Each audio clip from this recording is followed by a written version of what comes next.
Mai takalmin karfe ya ce shi zai yi nasara a 2027 a matakin shugabancin kasar Najeriya. Ya kara da cewa fa PDP ta mutu urmus. Ba iya haka ya tsaya ba, sai da ya kira da jam'iyyar APC kuma ta daba kan tauka kuma ta kasa yin komai a Najeriya, musamman a bangaren fannin tsaro.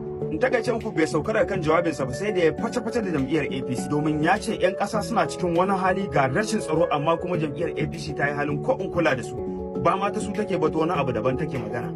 To mu da bangaren mai takalmin karfe. Wasu mutanen fa sun ce ba san wa mai takalmin karfe ba, to shine injiniya Dr. Rabi'u Musa Kwankwaso, tsohon sanatan Najeriya. Haka mabiyansa suke masa kirari da wannan suna. Kuma wannan abu ya faru ne a jihar Katsina, yayin da yake bayani a ofishin jam'iyyar NNPP da yake jihar. Kuma bai sauka da kan mumbari ba, sai da ya kira ga matasan Najeriya mata da maza, inda ya ce ina mai baku shawara zaben 2027 kar ku sake a yaudare ku da kuɗi ko kuma wata supageti, ma'ana taliya, biyo bayan halin da ake ciki a yanzu haka a Najeriya. Ba a gurguje dai masu kallo na kuma ba za a bar ku a baya ba. Me ra'ayinku tattare da bayanan Dr. Rabi'u Musa Kwankwaso?